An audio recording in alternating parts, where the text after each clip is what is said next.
قال عيسى ابن مريم اللهم ربنا أنزل علينا مائدة من السماء تكون لنا عيدا لأولنا وآخرنا وآية منك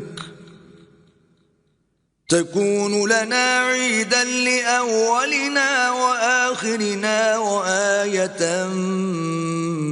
منك وارزقنا وأنت خير الرازقين